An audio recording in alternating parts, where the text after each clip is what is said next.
viewers joining us from across the world. I'm Nidhi Kumar, your host for today's show. We're extremely excited to bring to you the Eat Right India initiative of the FSSI and supported by Herbalife Nutrition. We're grateful to Herbalife Nutrition for supporting us in all our endeavors, also acknowledging our broadcasting partners, the Josh app, Mitro app, Daily Hunt, and One India. Well, friends, it's getting crazier than anybody ever thought, and there's no getting away from it. All those advocates of eating healthy, eating right, and eating clean are trying new stuff every day, be it food, supplements, or diet. But before it gets convoluted, we are attempting today to simplify it. We'll talk about the essentials of good nutrition, lifestyle, gyne-related problems, and rejuvenating life naturally, and wellness combos, of course. And let me introduce to you our very eminent guest for today's session, Dr. Lavleena Nadir, who's a senior consultant gynecologist and obstetrician, uh, um, predominantly practicing at Fortis La Femme, Greater Kailash, New Delhi. She has deep interest in nutrition and has spoken as a wellness expert at many conferences. Welcome, Lavleena ji. Such a Thank pleasure you, to have Nidhi. you here with us today. Thank you, Nidhi. So, a very generic question to begin with. In the past, say 100 years back or 50 years back, since independent India, no one was aware of nutrition, of the calories, of the carbohydrates, the proteins, and such concepts. Yet, they were less sick. Today, with so much information, there is an epidemic of diseases and ill health. Why? Okay. So, what happens is back in 1990s, half of the deaths were coming from communicable, neonatal, maternal, and nutritional causes, such as anemia, tuberculosis, and diarrhea. But now there is increasing incidence of non-communicable diseases. For example, that time, most of the deaths were because of this. They are decreased because of infections, but still we can account 1/3 of the deaths due to those causes. But in modern India, in modern times, 50% of population is at the risk of developing diabetes, hypertension, cancer, and obesity. So, there is a study in the Lancet. It was done by Global Disease Burden, and it was published in 2013. And it was seen that only 4.3% people had no medical problems, but 95% people are suffering from at least 5 ailments. So, it is the modern lifestyle, the sedentary lifestyles, aging population, all that is adding to the burden, stress, lack of sleep. So these are the factors, which is leading to all this epidemic today. Absolutely. And if we talk of nutrition, on one hand, India has a large number of malnutrition cases. And on one hand, we have obesity, like you rightly mentioned. So, can you tell us about what nutrition means to you? How do you sort of define nutrition? Okay, yeah. So nutrition is everything. Nutrition is about delivering the vital nutrients that the body needs to function at optimum levels, but they are not consumed in the sufficient quantities.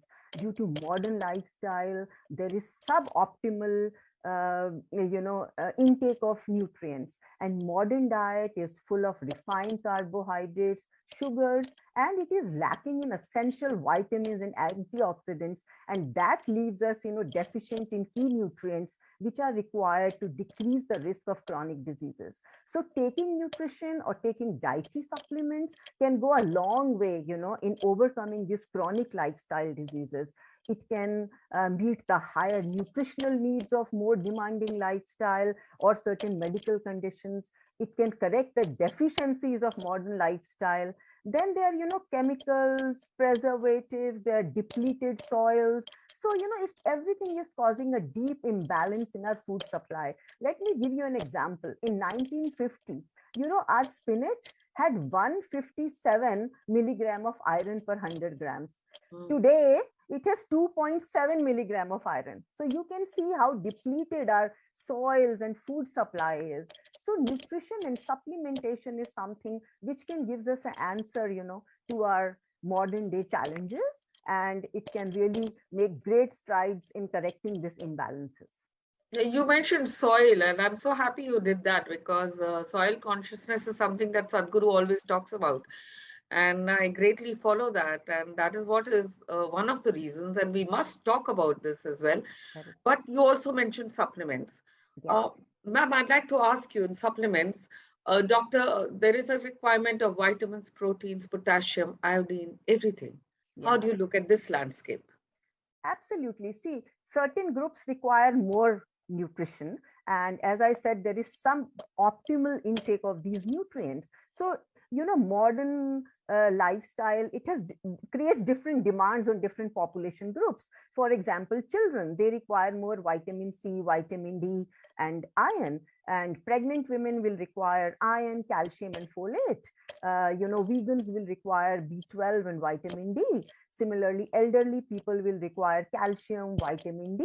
So, nutrition and supplementation um, uh, fills that gap which is there because of taking inadequate supply of micronutrients. In fact, in the modern times, there is deficiency of micronutrients like iron, calcium, zinc, selenium, magnesium, and iodine, and that is leading to various lifestyle problems. So supplementation with micronutrients can go a long way in creating wellness. Very true. Ma'am, your insights on how one can curb cravings, specifically sugar cravings. Yes, absolutely. Deficiencies of certain minerals like zinc, chromium, iron, calcium, magnesium leads to more sugar cravings. And magnesium deficiency is specifically linked to this. So, what we need to do is drink a glass of water because we generally confuse thirst with hunger. So, whenever you feel hungry, just have water and the craving will disappear. We need to just eat a fruit. The craving will disappear. We need to avoid artificial sweeteners. We can have diet with more protein because protein, gives you satiety. It reduces cravings. It keeps us full. We can talk to a friend. I mean, we have to uh, be free of distractions. Sometimes we are bored, or sometimes we are sitting in front of TV, or we are scrolling through our phones. And these distractions, you don't even know, and you keep on eating. So we need to avoid these distractions. We need to sleep well because there are hormonal fluctuations happening throughout the day, and these hormonal fluctuations, they regulate our diet and appetite patterns. So if we are not sleeping well, it affects the hormonal fluctuations and we tend to get more cravings. So it is better we sleep well, we avoid excess stress because stress releases cortisol, and that increases cravings, and you can put on weight. And of course we have to avoid certain triggers. So we have to avoid sugary drinks. Sometimes health drinks also have a lot of sugar. So we need to be careful. We don't need to drink up our calories. So these are some ways where we can decrease sugar cravings. But of course, we have to fight stress. We have to eat enough calories. We have to eat nutrient dense foods. And we have to stop obsessing over calories. We have to eat to maintain our blood sugars and maintain a healthy body weight. Yes, ma'am. You just explained a lot about sedentary lifestyle. I'd like you to add further light to this by telling us about lifestyle disorders. So lifestyle disorders include, diabetes. Type 2 diabetes is a modern lifestyle, absolutely. PCOD in teenagers, hypertension, lot of cancers, all are as a result of sedentary lifestyle and bad eating habits, smoking, alcohol, everything predisposes us to these lifestyle diseases. So regular balanced diet, which is rich in adequate protein, enough of fiber, we have to take enough of fluids, we have to take our supplements, we have to do regular exercise and limit alcohol and smoking. And that all decreases the incidence of these chronic lifestyle diseases. And science says that exercise also has an important role. 80% role is due to nutrition, what we eat, and 20% is the exercise, which affects our lifestyle. So we need to do 30 minutes of aerobics, 15 minutes of resistance, and 15 minutes of strength training, and that will keep us overall well-being. Absolutely. Another important question that is staring at us in the face these days is about milk. It Mhm. was considered an elixir earlier. Now, some people even call it a poison. What is the reality? See, I don't think it's a poison because milk is the cheapest source of protein and calcium, and you can get it in every Indian household. And we have grown on dairy, and I think India, every household has milk. So only very few people are lactose intolerant. Actually, for to be lactose intolerant, you cannot have ice cream, you cannot have butter, you cannot have cheese, you cannot have anything because everything has lactose. So having milk gives you protein, gives you calcium, it gives you hydration. So I think milk is not a poison, and one must consume milk. Of course, it should not be adulterated, and we should have pure milk as far as possible because it's a good source of protein. Yes, ma'am. You mentioned selenium a little while back. Yeah. So eggs, whole eggs are best here, Yes. Yes. and so much of iodine is also there in the yolk, while the Mhm. whites are full of protein. So it's a Yeah. good intake. But tell us a little about fish, all seafood, including salmon, tuna, shrimp. Yes, What lean meat and poultry is a very good source of protein. Okay, so one must consume, we have to replace fatty meat with lean meat and poultry. So all the seafood is very good, the protein source. what about low glycemic grains and gluten-free grains? So what is your insight on these? Yes, you see, very little population is got gluten allergy in India. Those for them it is okay, and we have lot of high protein other grains other than gluten, like quinoa is a good grain. We have ragi, we have amaranth. So one can consume that provided we have a gluten allergy. So, but we have to consume whole grains basically, which are adequate in fiber, and that means complex carbohydrates. Stay away from refined carbohydrates because there are two types of carbohydrates. Simple carbohydrates can get converted to blood sugar after we ingest them and causes blood sugar swings, and they are known as high glycemic index foods. But low glycemic index foods are complex carbohydrates, which are god made foods, which we can eat raw, like raw fruits and vegetables and whole grains. They have a low glycemic index, they don't cause rapid blood sugar swings, and they are healthier to eat. So we must consume all multigrains.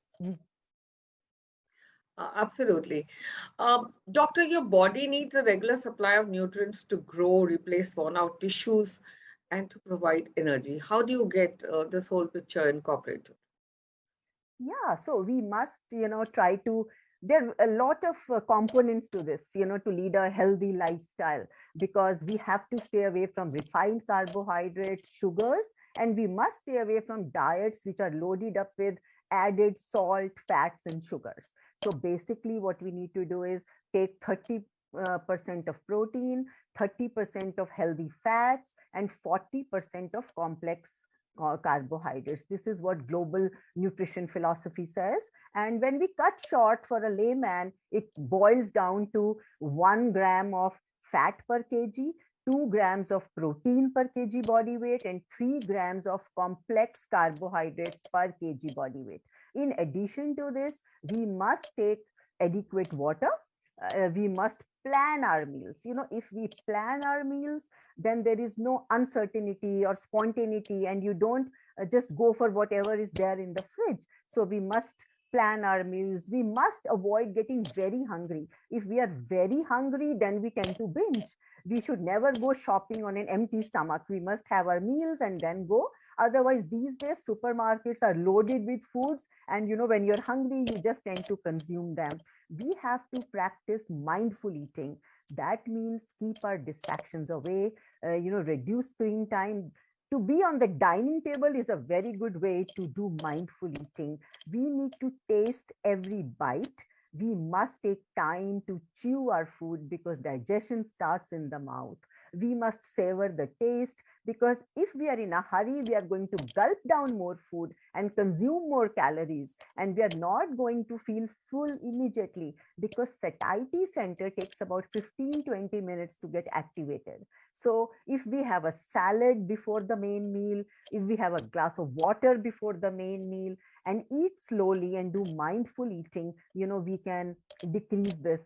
Then we have to avoid restrictive diets. Sometimes, you go on these yo-yo diets and, we try to just avoid our favorite foods. I don't think it's a good idea. Telling yourself that you can never eat your favorite food, it, I think, leads you to a failure. So, make room for appropriate indulgence, but on a daily basis, if we eat in moderation and, have our favorite food once in a while, that's a good way to lead an active, healthy lifestyle. Allow yourself to give your favorite food. Eat to manage your blood sugar. That means you must have adequate fiber in your diet. And we must try to maintain our healthy body weight. So the small things, they go a long way in maintaining our weight. We have to set up meaningful goals, like maybe getting into an old dress. And most important, I want to say, is we should not compare ourselves to celebrities and models, because we need to lead an active, healthy lifestyle and we don't have to copy them. We need to be realistic. We need to snack smart. We have to fill our voids. And most important, make time for ourselves.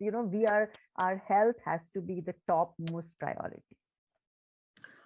Absolutely. I agree on all these counts. And I'd like to ask you, just mentioned diets. There's so many fancy diets these days. But what is your take on intermittent fasting or fasting in general? Okay. See, fasting has a wide array of benefits, but I am talking of once in a while fasting.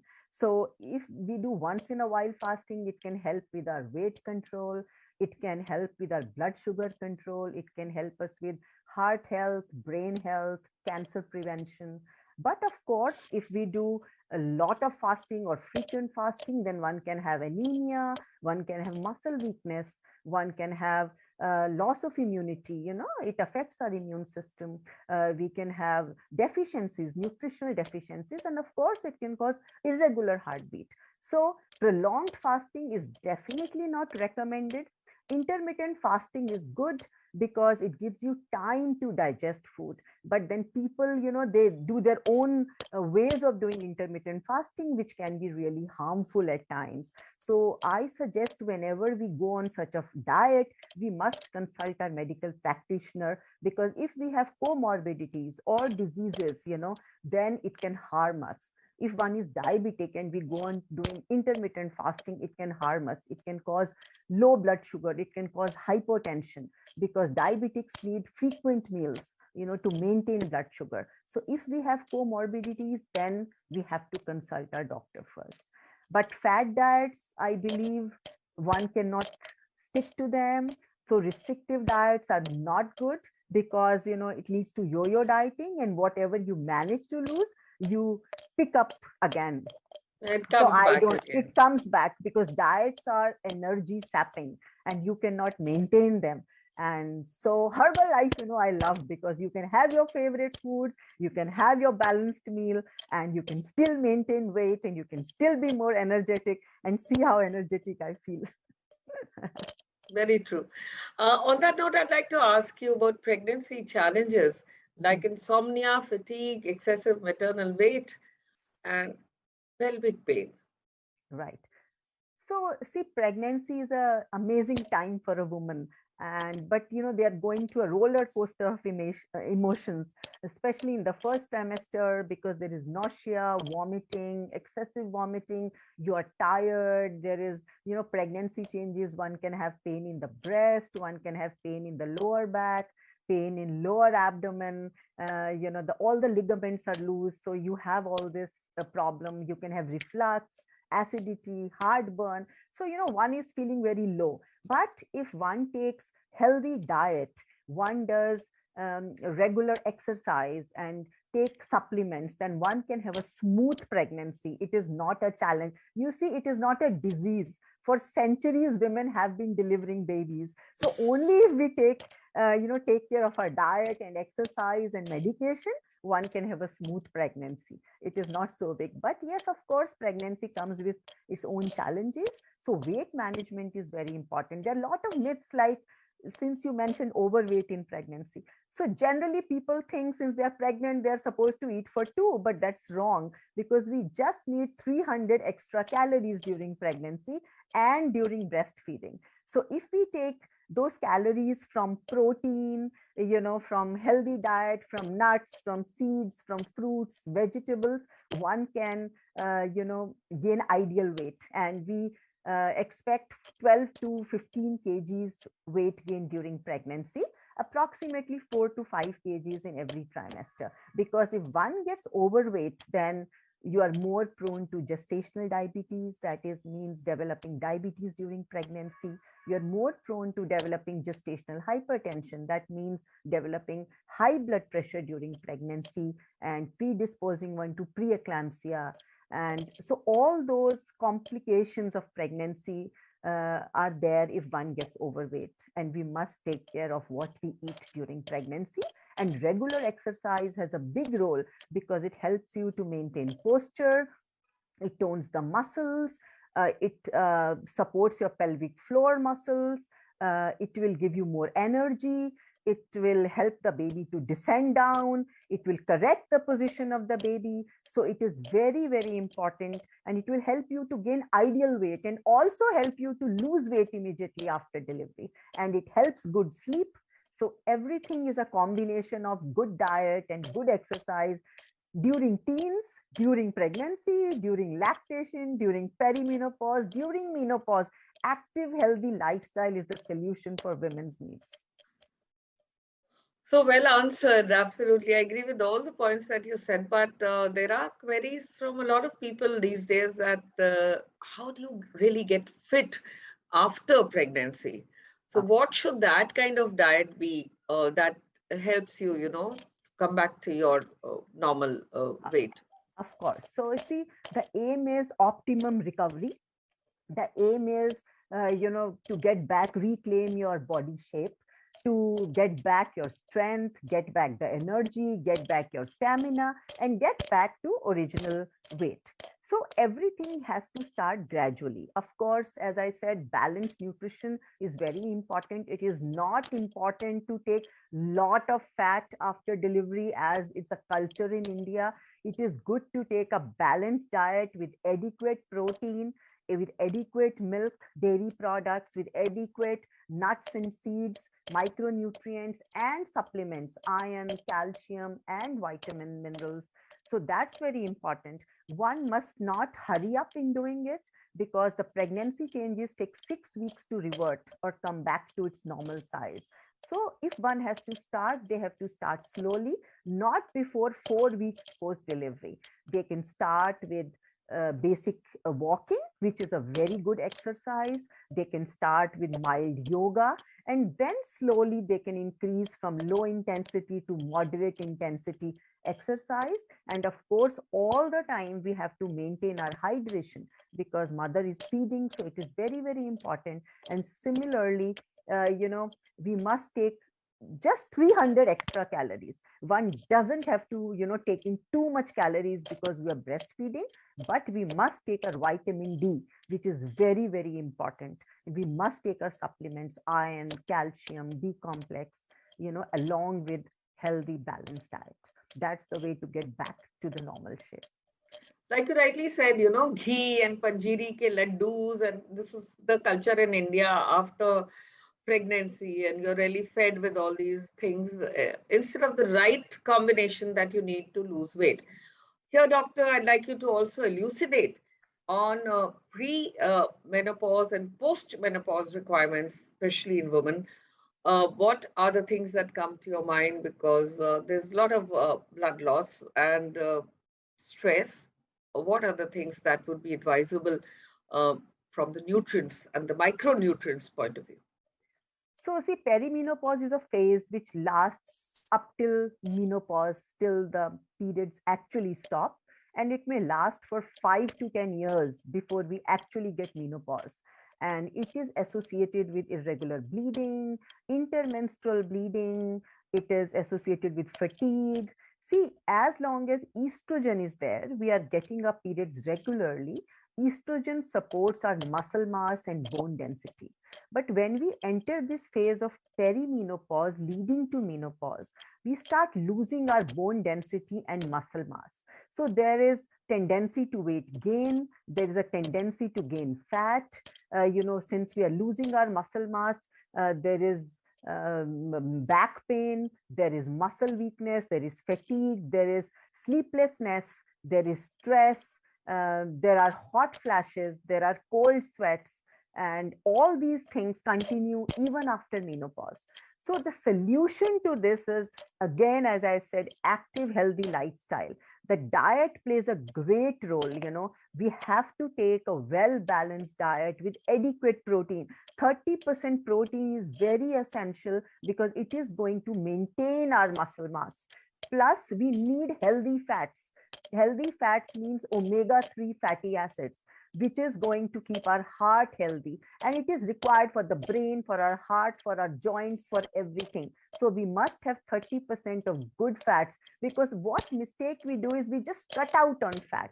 But what I want to say is there are certain vitamins like vitamin A, D, E, K, which are all absorbed only if there is good fat in our body. So we cannot cut out on fats. We need 30% of good fats.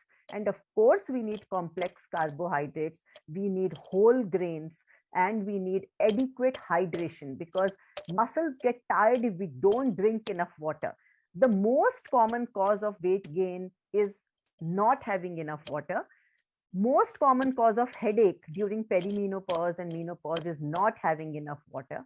Most common cause of weight gain, headache, feeling tired is lack of water. So we have to consume adequate water, maintain hydration.